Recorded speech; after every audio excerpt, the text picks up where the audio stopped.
અંદર કેટલીક અંધશ્રદ્ધાઓ છે. અંધશ્રદ્ધાઓ ધીરે ધીરે આપણે માસ્ટર દૂર થતી ગઈ છે, પણ કેટલાક કુરિવાજો છે એ પણ આપણે બંધ કરવા પડશે. એ કયા કયા કુરિવાજો કઈ અંધશ્રદ્ધા આજે નથી કહેતો, તો પણ સમયની સાથે બધા વડીલો સાથે બેસી અને સમાજમાંથી શું આપણે દૂર કરવાનું છે, કેવા કુરિવાજો અંધશ્રદ્ધા દૂર કરવાના એ વાત કરીશું. અંધશ્રદ્ધા કુરિવાજો દૂર કરીને શું કહ્યું છે? અંગ્રેજી શિક્ષણની હિમાયત કરી છે બિરસા મુંડાએ. આ સમજી લેજો. અંધશ્રદ્ધા કુરિવાજો દૂર કરી અને અંગ્રેજી શિક્ષણ લો તો આદિવાસી આગળ આવશે. અને બીજી શું વાત કરી છે એ કદાચ મારી વાત કોઈને ના ગમે, સુરેશભાઈ બોલો, કોઈ ના ગમે ને કેટલાક આસપાસના કેટલાક મોટા મોટા નેતાઓ છે ને એમને તો ના જ ગમે. હિતેશભાઈ ને તમારા પર આવી બનશે, ટાર્ગેટ બનાવશે. હિંમત રાખજો રસિક. આવા લોકો રાક્ષસોની સામે લડવા માટે રામે 14 વર્ષ વનમાં અને કેટલી ટીકા ટિપ્પણી થઈ છે રામની, કૃષ્ણની હો, પણ સત્યની લડાઈ આપણે લડી રહ્યા, કોઈ ખોટી લડાઈ નથી લડ્યા. આદિવાસી સમાજ ને વિકાસના માટે લઈ જવો આ બધું તો કરવું પડે, પણ બિરસા મુંડાએ કહ્યું છે વ્યસન મુક્ત થવું પડશે. આદિવાસી સમાજે વ્યસન મુક્ત થવું છે. કમલેશભાઈ બરોબર છે ને? વ્યસન મુક્ત થવું પડે. આદિવાસી સમાજ સાથે કોઈ પણ સમાજ જે આદિવાસી સમાજ વ્યસનમાં સપડાયેલો છે એની હું દશા થાય તમે જોજો. કેટલાક ગામોમાં બહેનો વિધવા થઈ ગઈ, જુવાન દીકરી આજે વિધવા થઈ જાય, એની શું દુઃખ થાય છે તેને કોઈ વિચાર્યું?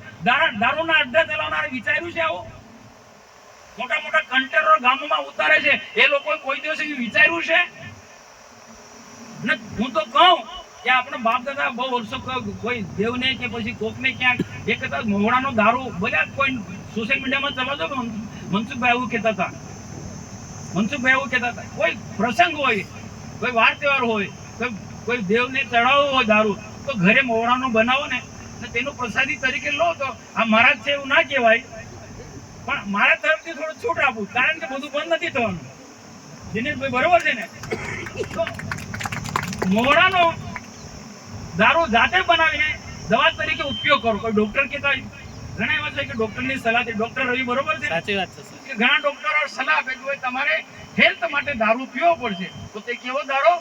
સારા મહિનો, બદામ, પિસ્તા એનાથી બનેલો. આપણે આ મહારાષ્ટ્રમાં કેમિકલ વાળો દારૂ, કેમિકલ વાળો એટલે મેં તો ગુજરાત ભારત સરકારનો મંત્રી હતો ત્યારે ફેક્ટરીની પણ મુલાકાત લીધી છે.